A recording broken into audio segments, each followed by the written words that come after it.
Center presents Alumni Talks, a series of episodes featuring success stories from our very own Trailblazers, sharing lessons and experiences to help you jumpstart your career. Tell your story, share your lessons, create your own future. Good evening, Trailblazers, and welcome to Alumni Talks. I'm your host, Grace Raha, and tonight we're bringing again another episode to feature success stories of our alumni Trailblazers. Our first speaker is currently the Vice President of MMD, a diagnostic specialties company. She has also served the Supreme Court of the Philippines as Supervising Judicial Officer.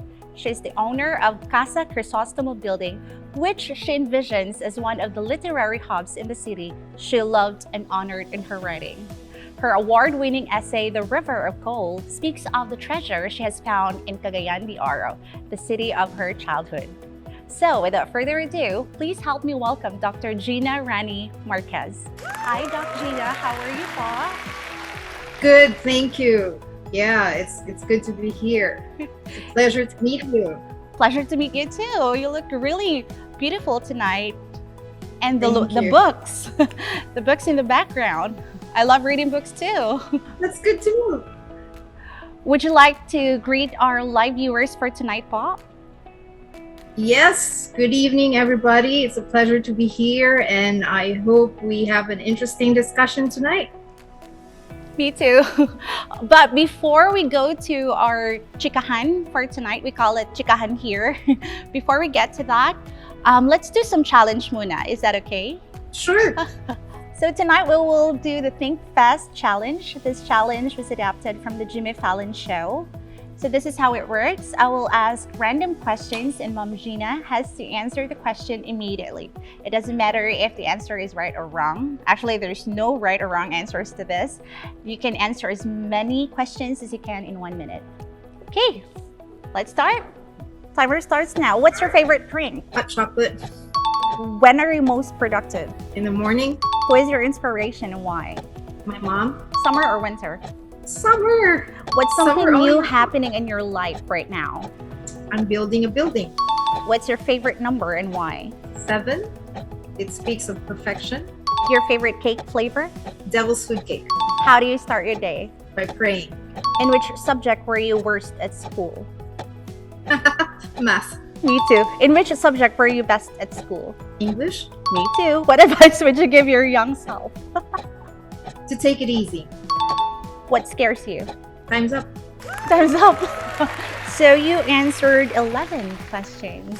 That was enough for us to know more about you. Oh, my pleasure. You're most welcome. Let's start our chikahan for tonight by giving us a glimpse of your journey here in the institution, the batch, the name of the university back then, your fondest memory, just about anything that you can share to us, to our live viewers, about your journey here in UST. Yes, that was in 1987, and we were in high school. And I would say that I have wonderful, memories of the time I spent there. Some of my friends back then are still friends of mine now, and I would like to call them lifelong friends. I remember definitely being made to sew our own graduation garb, and from there I treasure the value of not just hard work but learning to do things from scratch. We were asked to get a piece of fabric, to make a pattern, to cut that up and to sew it, and that was what we wore on our graduation day. I mean, things like that I definitely value. We had to cook binignit. Really? High school, yes. We had to cook that as a team, not as individuals. We learned teamwork, we learned leadership. We were very young. We were 13, 14, 15, 16. Right. We were asked to sell the binignit that we cooked. Those are things that I definitely value. We were also asked to get, kawayan. And turn that into something useful, something creative and functional. These are things that I remember from high school and things that I am grateful for. Right. Hearing them now from you, I'm thinking more of life skills that you've learned out from your high school. As early as in high school, you learn a lot of life skills that you could have not learned somewhere else. Yeah, most probably not, because these were things that we were doing as high school kids in the campus. So we had to work together to get those things done. Some of them were individual projects, but memorable nonetheless. Thank you for sharing. Can you walk us through your career experience from the first job that you had up until your current position? Well, the Philippine Star, that was when I was still a student, the University of the Philippines, Diliman. And then the Department of English and Comparative Literature, also at the Department of the Philippines. And right now I am building Casa Crisostom in the city. It's a project I am working on. Well, let me talk about two concepts, if you don't mind, related to your question. Of course, go ahead. Okay. One is trajectory. I say this because when people, conceive of the idea of a career path, people use a paradigm. Right. Whether you're conscious of it or not. And not all paradigms suit a life that has been lived in a certain way. True. Okay, so one is trajectory and the other is nodes. I'll get to the nodes later. But let me just talk about trajectory and the idea of something. A career, for instance, moving under the action of a force. When we speak of a career trajectory, we speak of the path followed by it, moving under a certain force. The thing is, not all trajectories are linear. True. But I think one of the questions I'd like to ask everyone when they think of careers and how their careers progress is there always just a singular career path? And my answer to that is no. No, right. And another question I think we can think about is, what is this movement like? Does it always move in one direction? Does it? Okay. I think it would be good for us to open our minds to the possibility that an individual may have more than one abiding interest. True. Okay, to have a multifaceted self that seeks to explore the possibilities that would lead to a career path that may not be linear. True. Sure, some people pursue a linear path and they have a linear trajectory, but not everyone. Others may not have that same experience, and we are to open our minds to the possibility of movement in different directions at the same time. So there are ideas that are very specific to our ways of thinking, and I believe we are to question categories, that are handed to us, such as the paradigms we use when we approach a life or when we want to understand the trajectory of somebody's life. That is what I wanted to say, as I believe my life, when I look at it, was also moving in different directions. There are several nodes that open up to certain directions. Okay, and I think we should be careful when we use, some metaphors to refer to certain ideas. Some of the metaphors that people use are actually dead, or they just do not work for certain types of people or for the lives that they've lived. Right, not relevant at all. At some point might have a negative effect to them.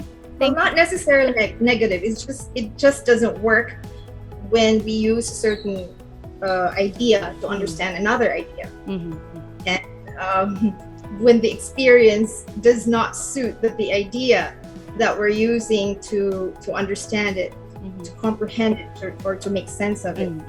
So for me, the nodes that I see, because this is what you're asking, right? Like milestones. The nodes that I see involve, generation of an idea. And then of course, after an idea is generated, it's the execution of it. While fulfilling the demands of other commitments that have already been made. And that is where the energy goes, But that, of course, depends on the intellectual and other demands of a particular project. But when I have a project, my world revolves On that around that. Yeah, so those two things. Okay. Trajectory and Notes. Okay, thank you so much for sharing. By far, among our interviewees, your career life is one of the most colorful, I should say, with background in literature, performing arts, government service, being a VP in a company, and entrepreneur owning a building in the city. How were you able to grow into a career field and then decided to transition to another career path? Well, for me, it was not a matter of transitioning from one point to another. As I was saying, I'd like to reframe the way things are perceived and to re-examine monolithic structures, especially, and concepts. The idea of a career, for instance, does it really have to be to be monolithic, to progress with a linear trajectory? Not necessarily. As you said, like you have more than one abiding interest, and that could mean that the progression then would be non-linear, right?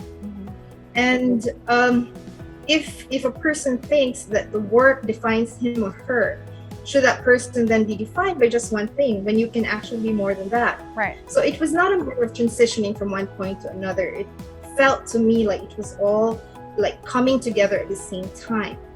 But then there was this matter of managing, or directing.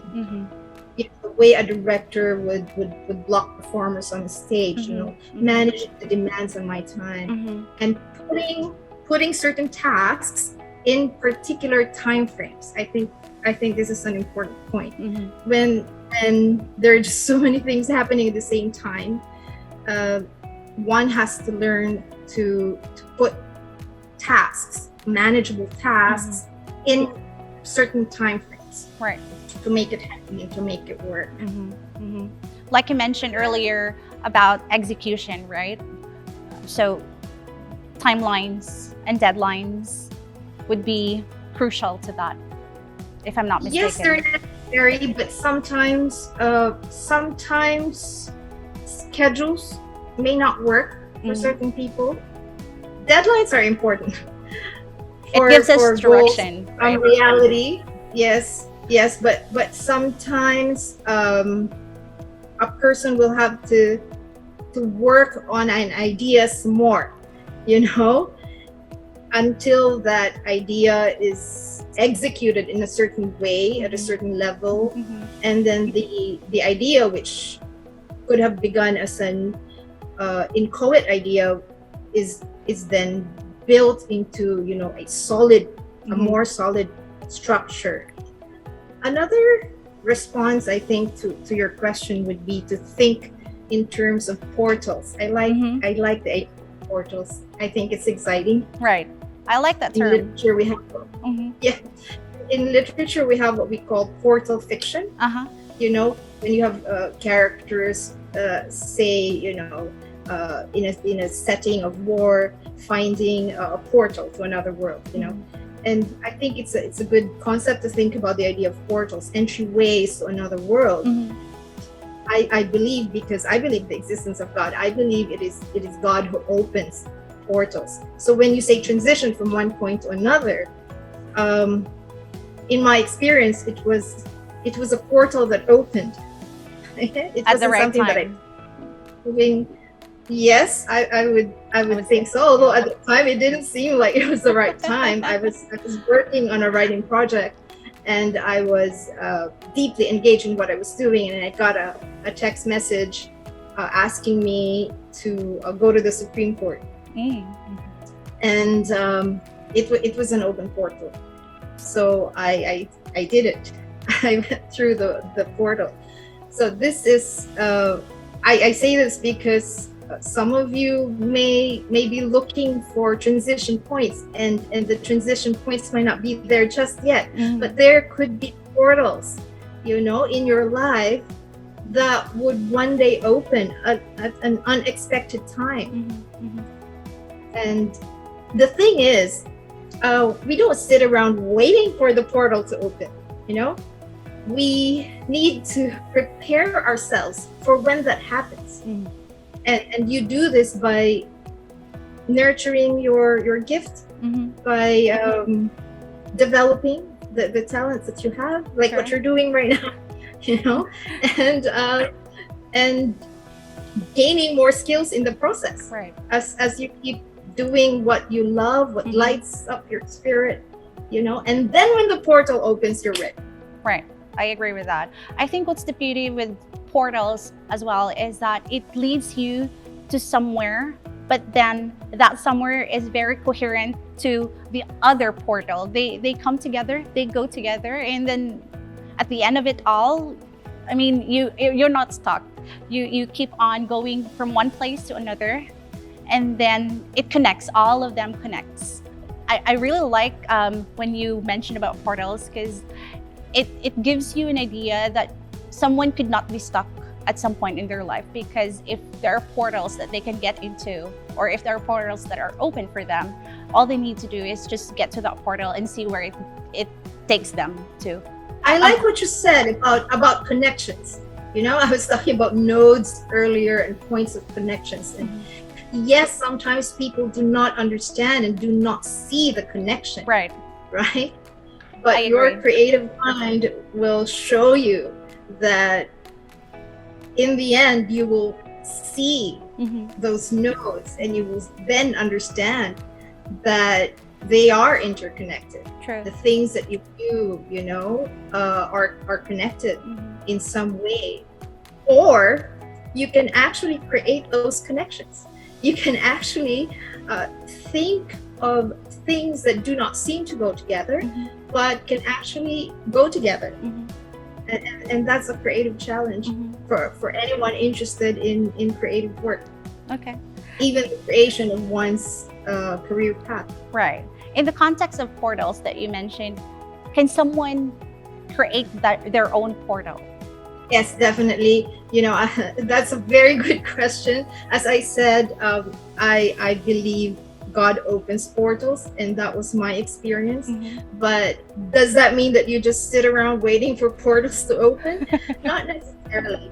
Not necessarily. Sometimes you need to carve out, you know, a portal and try to see if that would open, and try to push it open. Right. If it doesn't open, that's fine. You know, you don't have to get stuck. I like the word that you use, you know, because sometimes people might feel that they're stuck. And when you don't see a way out of being stuck, you know, you might just remain in that hole a very long time. Right? But when you realize that, hey, you know, you can distance yourself from the situation and think of alternatives, ways of looking at things differently, and possibly carve out a way out, something new, something you've never even thought of before. True. And that's what makes a career path really exciting for me, at least. I agree with you, and that's very inspiring. I take comfort in that because, you know, at some point in our lives, especially the young ones, and maybe some of our viewers tonight, they might feel that they're into the portal, but they haven't figured out yet which portal they go to. Maybe there are so many portals opening, and I think the danger with portals, there can be dark sides or dark spots in a portal. It's not always a scenic view, so it's important that, you know, like what you mentioned, get a way out, otherwise they're going to be stuck in the dark. Yes, that's a good point. I think we also need to remember that we don't need to remain in darkness for a very long time, right? And there was something you said that I also found interesting, not just about getting yourself unstuck, but also about, looking for alternatives and the time that it takes to actually discover or develop what you're passionate about. Right. Okay. Sometimes it's a problem of impatience. When young people think that they need to figure this out and find out right now what it is that they would like to pursue. For some people, it's easy because they know right away, and the trajectory is linear. Right. So it's easier. You go from step 1 to step 2, and it's a matter of just following the steps. Right. And the movement is very smooth, right? Well, for some, but even if it's not smooth, they can see the right path. through. Yes. For some people, it's not like that, right? If you have more than one passion, it may take some time for you to discover which one you might want to really pursue at a given point in time, right? Or some people just have not discovered their passion yet. True. Right? But I think even then, where you are and with whatever portal is open, right, you can enter that world and take it from there without letting go of interests that may actually be then your passion in life. Thank you for sharing. In the context of we mentioned about we touched a little on darkness. So if I could ask, was there any major challenge or major challenges or anything that you had to deal with on your own? Not necessarily in darkness, but at some point that questioned your life decisions. Just for career, we'll focus on the career life. Was there any I wouldn't point? call it a period of darkness, yes. I do like challenges. I do not view challenges negatively. I enjoy facing challenges. Without challenge, in life, what we're doing, we'd be existing and not living, I think, without challenges. But yes, it was a challenge for me when I had to work in a room of books. You see my books, but at a certain point in time, it was a room of books and diapers. I had to take care of my baby and try to focus on my work at the same time. That was quite a challenge, but it was not a period of darkness, which was why I found the word funny. It was not a period of darkness, but it was a matter of reorienting myself to the reality of taking care of a child, which of course I treasure as any mother would, I think. Of course. And not letting go of what was also important to me as far as my career was concerned. That was quite a challenge. Taking care of my baby and getting the writing done. Right. Would you like to know how that Please. was made possible? Yes. Okay. I didn't want to preempt your question, but yeah, I learned to work differently. Instead of approaching work the way I would do it before I had children, which was, to begin and work for an extended period. That was how I worked when I was single. Okay. Extended period, hours and hours and hours of working and thinking and developing an idea and writing it until a draft was completed. And, you forget about sleeping or eating. And so engrossed in what you're doing and until you see a draft. That was how I used to work. That was no longer possible when I had to take care of my children as infants. You can just imagine, I had to breastfeed. I had to take care of the infant that was mine, and I had to reorient myself as far as working is concerned. I discovered then that I could actually break down a writing project into chunks, right? And work in stages. Did I want to do that? No, I didn't want to do that. That was not how I work, and that was not what I was used to, you know. But I had to learn to do that. It took me some time to discover that that was what I had to do. I had a speaking engagement, for instance, and I had to prepare for it, and that takes a lot of thinking and a lot of planning. And I was taking care of my baby. I remember finding a way to break down a bigger project into smaller, you know, chunks, and then working on that chunk when the baby's sleeping in the room, and then taking care of the baby. I had to set up a place where I could put the crib and my desk in the same room. Well, I know it works for different people, but that was what worked for me. So instead of, you know, carving out time for one long period of nonstop work, which was how I did it before I got married, I learned to work in stages. Right. Not that I liked it, not that I enjoyed it, but I just had to do it. Okay. Because I became a mom, and that was very special to me too. Thank you for sharing. I could totally relate to that. I'm also a mother of two. And back then, wow. yes, I am. And when I had and they were only a year apart. So you can imagine the challenges I had to face as a working mom and having two kids 1 year apart. So when I had my eldest, a year after I had my second child. So by the time I thought I was able to get the hang of the challenges, I got another one. So you can imagine Exactly. As women, we live complicated lives, I think. Right. There's just much to do, and we fulfill multiple roles.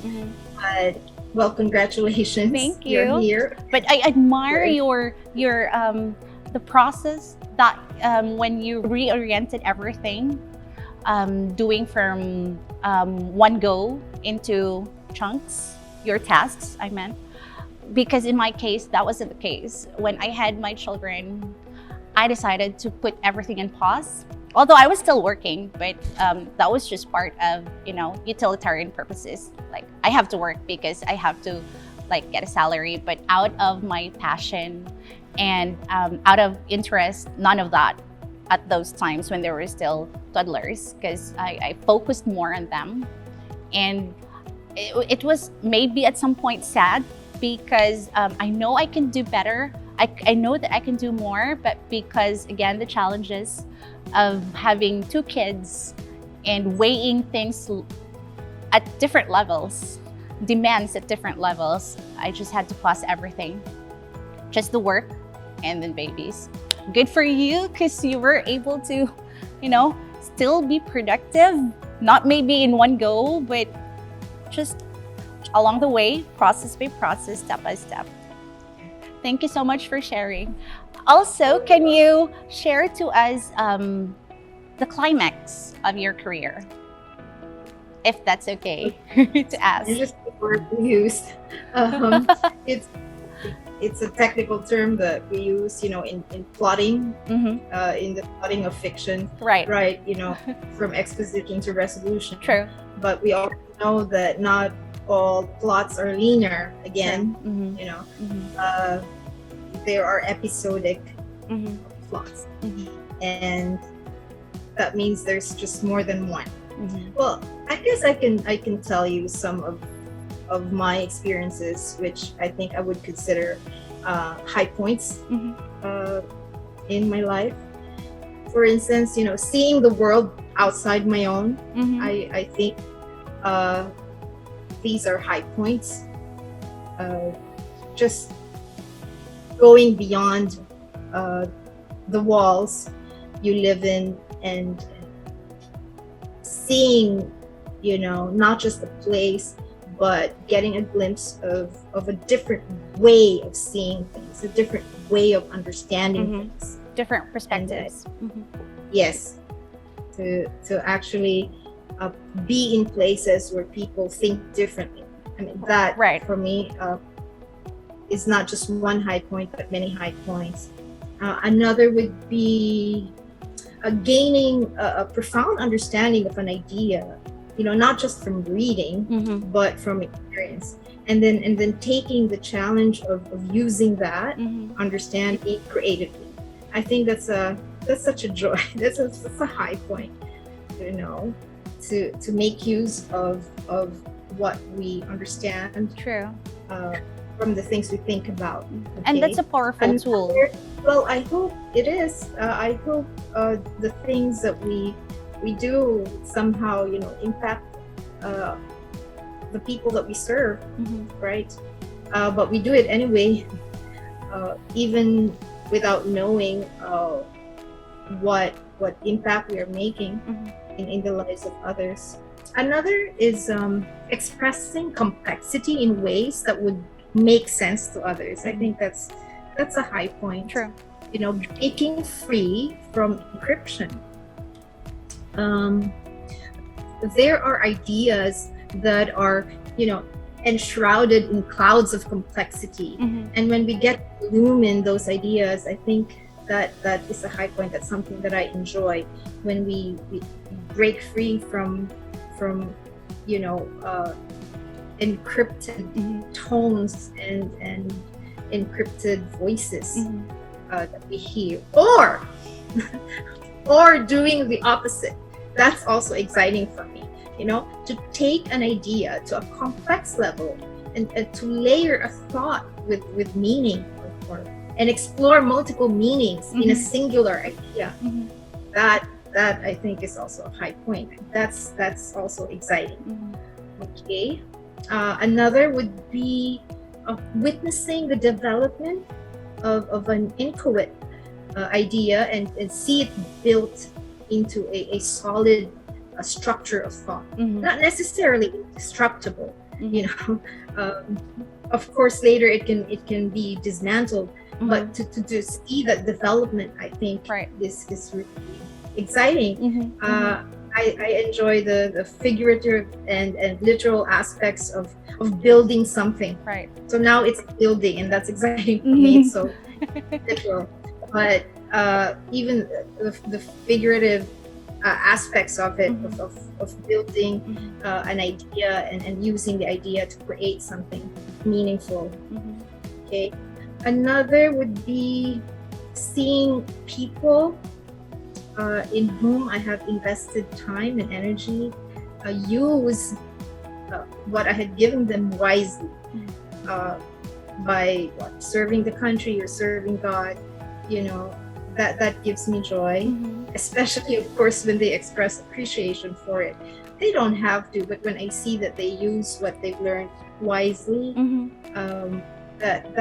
that gives me joy. Sometimes that comes later in life. Have you mentored anyone? Are you referring to those people you have mentored before? Or are these friends? Or workmates or colleagues or just about anyone? I wouldn't use the word mentor, although I have heard some people refer to me as their mentor, but it would be an honor if they do. And yes, I do remember some people saying that, but that is not my goal to be called that, but that comes naturally when we want to impart what we know, and when people want to learn from us. Especially when they're able to use what you have given. Yes, that is a source of fulfillment for me. That may not necessarily be the goal. That is beyond our control. What people do with what we share is beyond our control. And I don't think that should be within my sphere of control.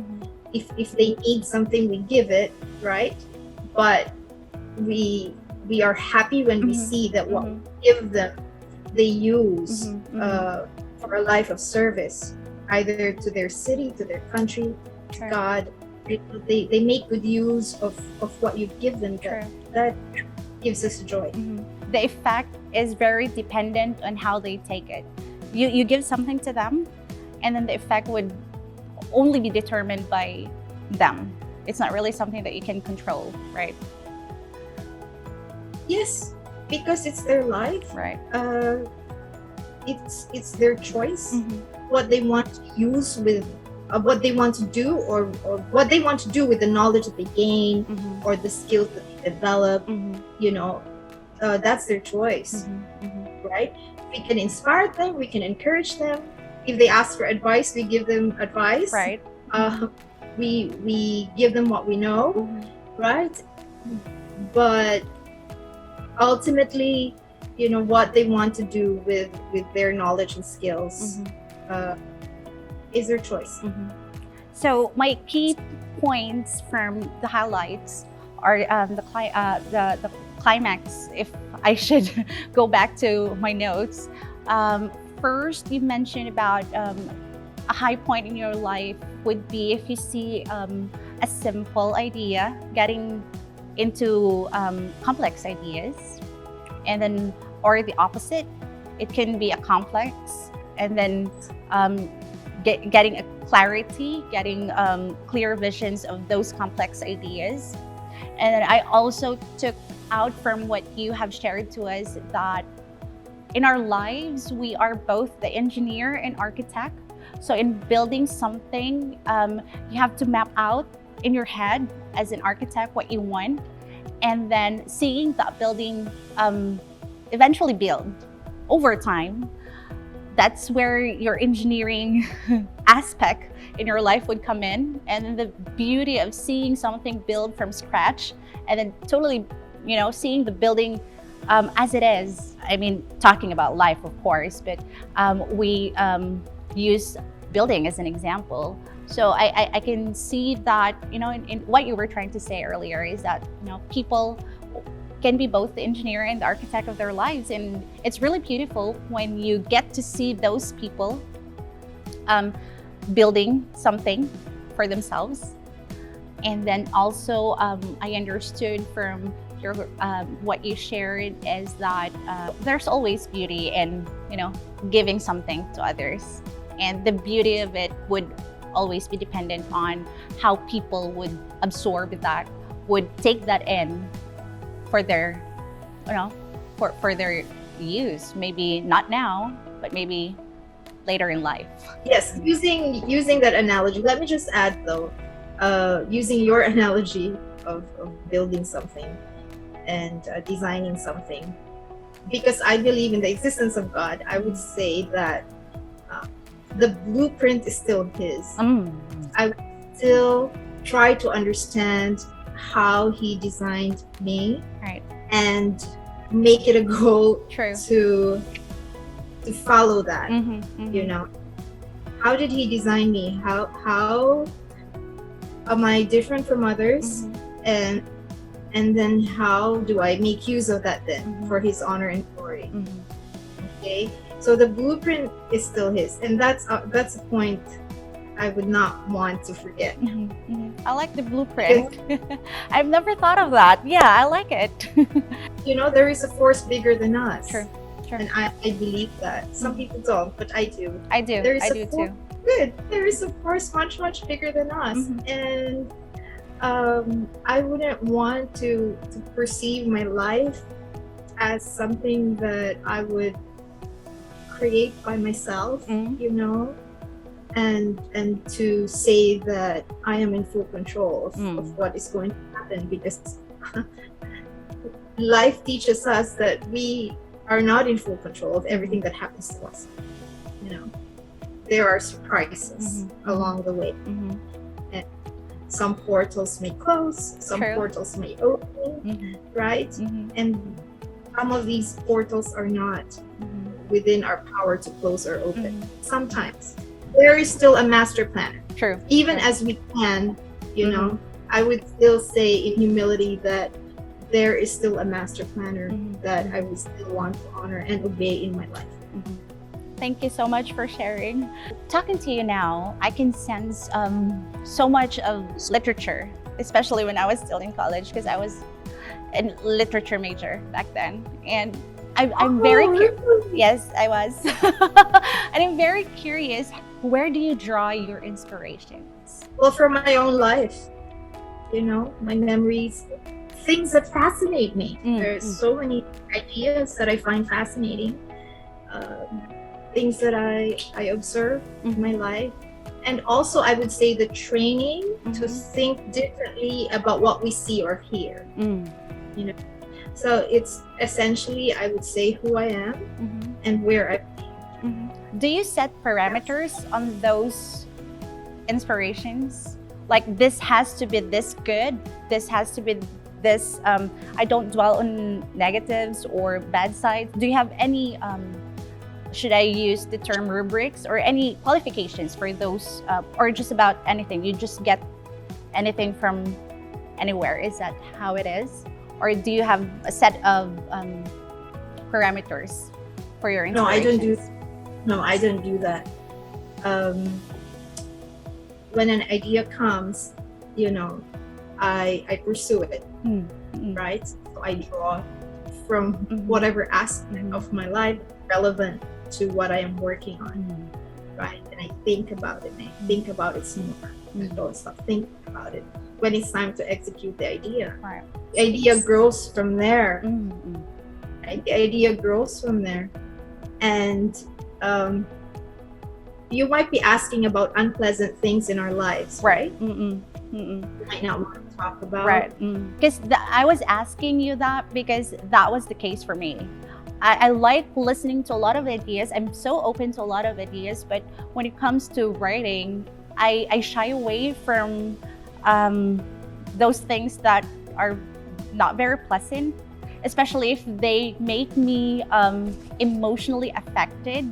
I want to be emotionally invested in something I want to do, but not in a way that it would affect me or my life's decision at the time of writing. So there. But I like the way that you also said that, it's where you grow your ideas from. You get this. If you're asking me if I use the pain in my life, yes, I do. You don't have to. I think, there are other things to write about. But yes, I do, because it's real for me, and then the ideas grow organically from my experience. And yes, that's something I do. I didn't want to. I think initially my background is language studies, and then I got a degree in creative writing. But as I kept producing creative work, I discovered that the pain that we experience in our lives would surface True. in the work that we do. I think the same idea can be applied to employment in general, because not every job opportunities or every maybe job hunting opportunities that may result to pleasant results.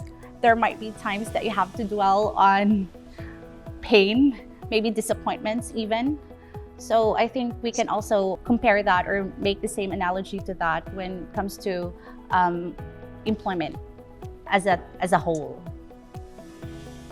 Yeah, it's a matter of choice. It depends on what type of writing you would like to do.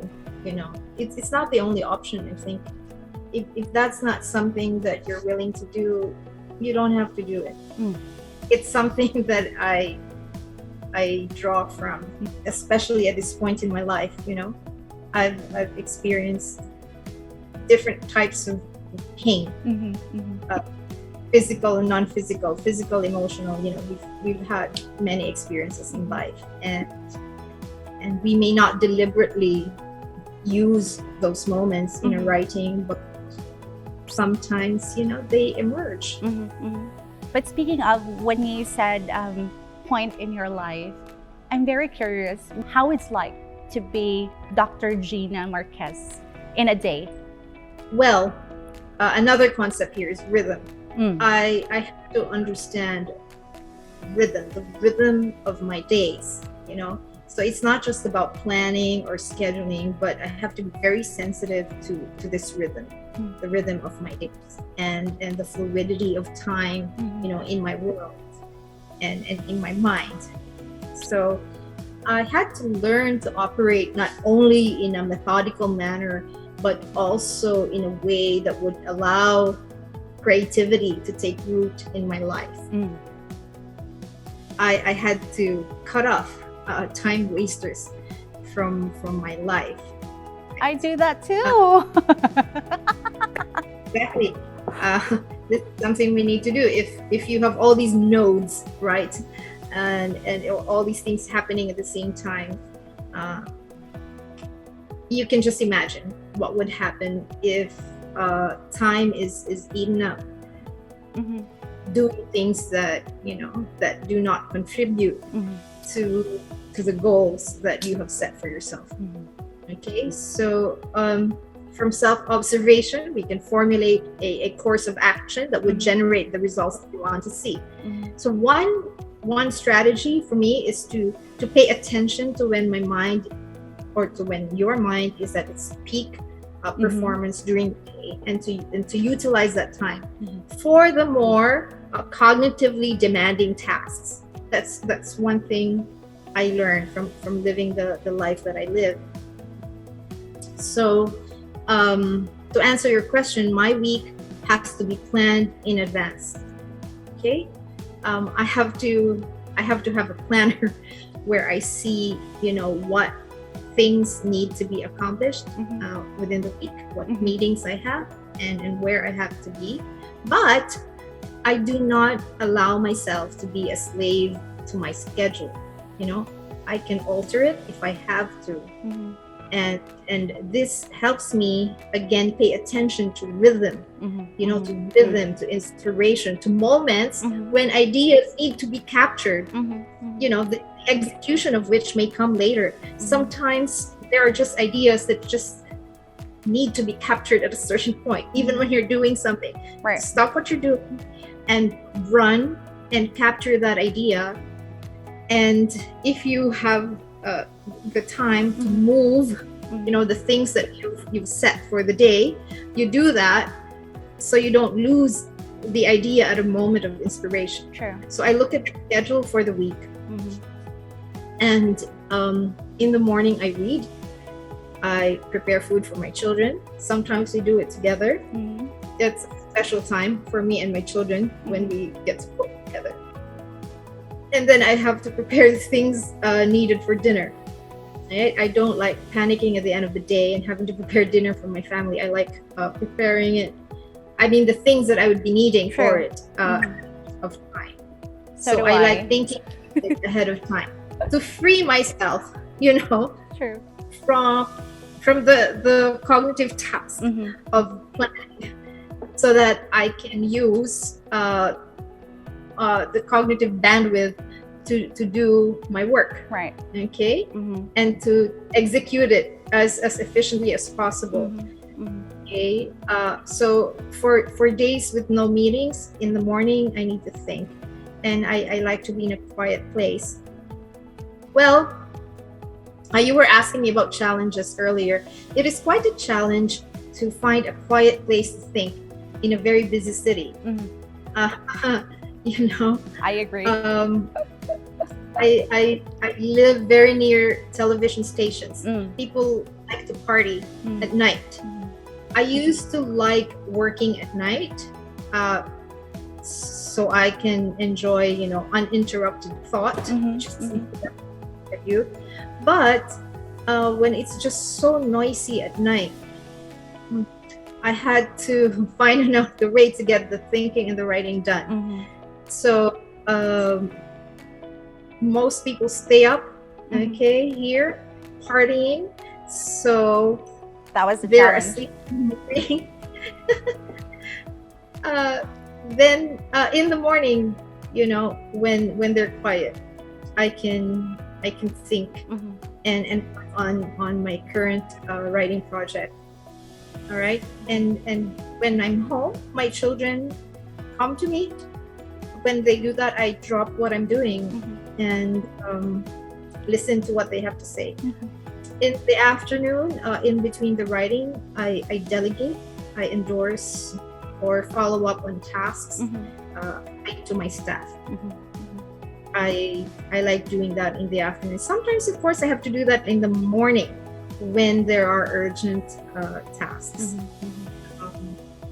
I attend then to things, that require my signature, and I don't want to do these things when I need to focus on my creative work.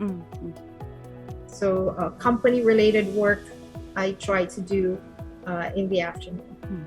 And if I have meetings, they're usually set in the afternoon. Yeah.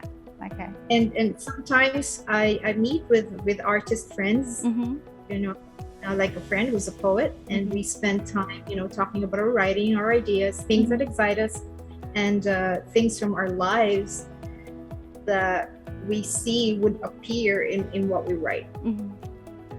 I think that's also an important part of my week. Your day. In the Okay. evening,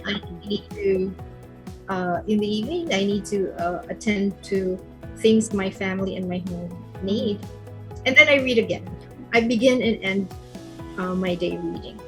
Further to your story, in a day or in a week, when you mention you don't allow yourself to be slave of your schedule, does that include, but you also welcome alterations? If you want to alter something, you're okay with that. Does that include changes? Yes.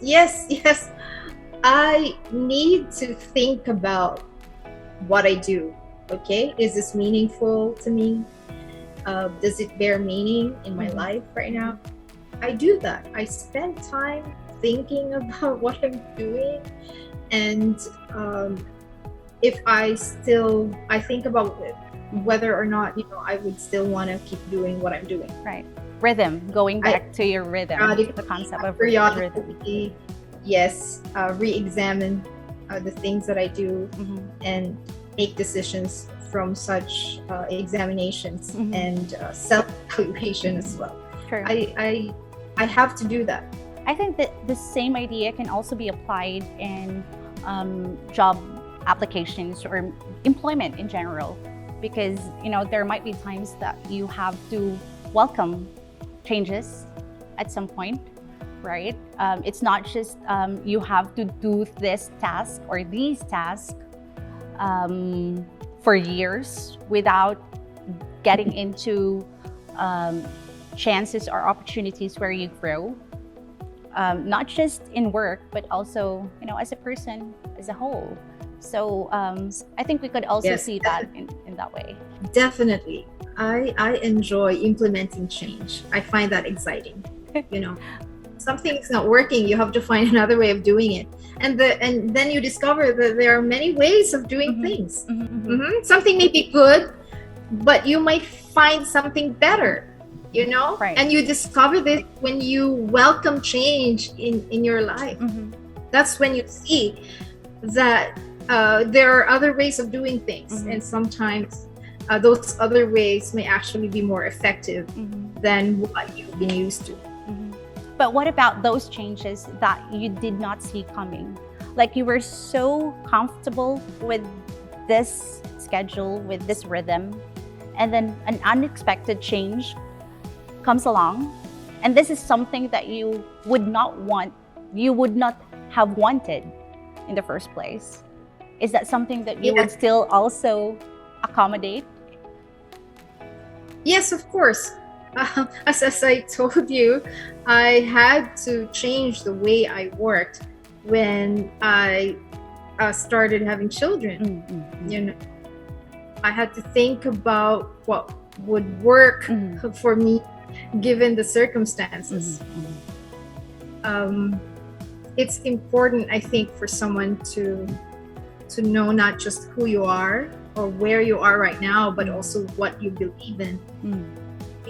If a woman believes that everything ends or everything has to end, when there's a change in her life, then that's what she might do. Okay? some women do not have these options, though. Right. I understand. True. Right? I agree. For those for those who have these options, just believing that it is possible Right.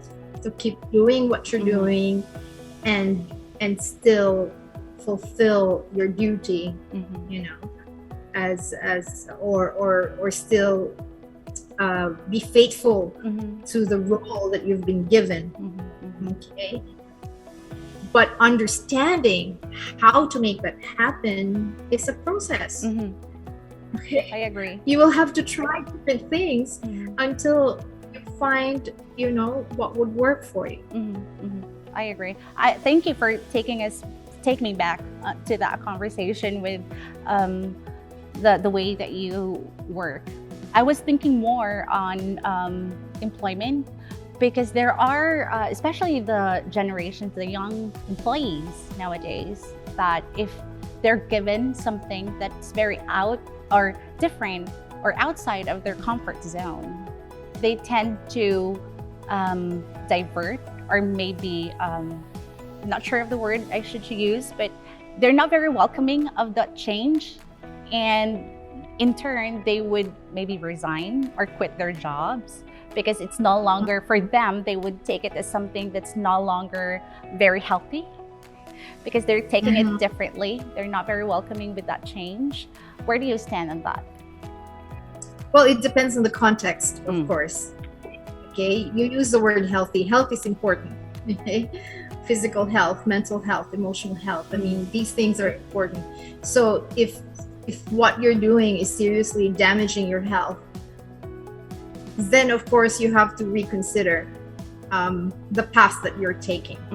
Okay, but if it's just a source of discomfort, a temporary discomfort, then you may want to have the tenacity to keep going and pushing against that portal that you would want to open. Okay. So it depends on the context. Okay. What career advice can you give to our fellow trailblazers tuning in right now, whether they are fellow alumni or students, on how they can thrive in the world of work? Well, one, I would say, don't be afraid of being different, or don't be afraid of doing things differently, or changing your paradigm. Paradigm which may be different from the one held dear by those around you. I'm speaking from experience, and I remember this phrase that I would hear when I was a child there in Cagayan de Oro, maglahi ug bangag, right? It's taken negatively, right? So man siya ay maglahi magbangag, na siya maglahi. Other people would even use the term tipasi. If you can still understand that word. Are they telling us to conform to their standards, or to their beliefs, or to their own thoughts about certain things? Is that what that is saying? Okay. Well, if they're right, then that's good. But what if they're not? What if you are designed to take another path? True. Then that phrase should not instill fear in you to take a different path. True. Because that is your path. True. Right? So that's one. Another is to get to know God's design for you and work hard to honor that. If you do believe that there is a master planner and a master builder, I think you've gone through this, to discover what lights up your spirit, what excites you. And it may be more than one thing. And if it is, then you may choose one thing first and to nurture that gift that's given to you. You will feel the joy and the pain as you do it. I remember someone I know from the city back in the 80s, and we could see that he had a gift for visual expressions of himself. Not everybody has that. At some point, I asked him why he did not pursue it as a serious profession at the time. You know, and what he said to me remains with me. He said, "Na, mura kog buang," you know, and it saddens me when people do not live their passion because of what others might say. You know, and this is what I'm saying. If you have been given that gift, then nurture it. And other people may not understand what you're trying to do, right? But at some point, when you grow, you know, into that gift, you will then see, you know, that was a portal that was open right there for you, right? In my case, you know, I would hear things like, "Mag-unsa man na siya dadto, mag-contemplate it," and they thought it was funny, you know, for me to want to be in a solitary place so I can think. That was quite funny. I would just keep quiet when I hear things like that, you know, because I would try to understand with an empathetic view that You and me for both. some people thinking alone is undesirable. I would try to understand that, but for me, it's not undesirable, you know. Looking out into the sea, into the vast beyond, and thinking, developing an idea, you know, and turning it into something interesting and worthwhile, that does not make me miserable, even if I have to do it alone. Writing involves working in solitude. You know, it's solitary work. And when they see you alone, they don't see the inner workings of your mind. It's an abstraction to them. But that is where exciting things happen for a thinker or a writer. In the mind, there's a whole adventure in there. You know, that may be as exhilarating as jumping off a plane or skydiving, right? But people will not see that, and they may not understand that. And don't be afraid to do it, to think differently about things, even if people around you don't understand it. True. If I may borrow, there's this one bank who would say you have to be odd to be number one. So I think it's also relevant to what you're trying to say. The people around you may be living in a narrative which may not be yours. Right. You have your own story to tell. True. I agree with you. Totally. Ma'am Gina, thank you so much for everything that you have imparted to us, to our Trailblazers tonight. And to me personally, I learned a lot from you. Thank you so much for your time. We really appreciate it. My pleasure. Nice to meet you. Nice to meet you too.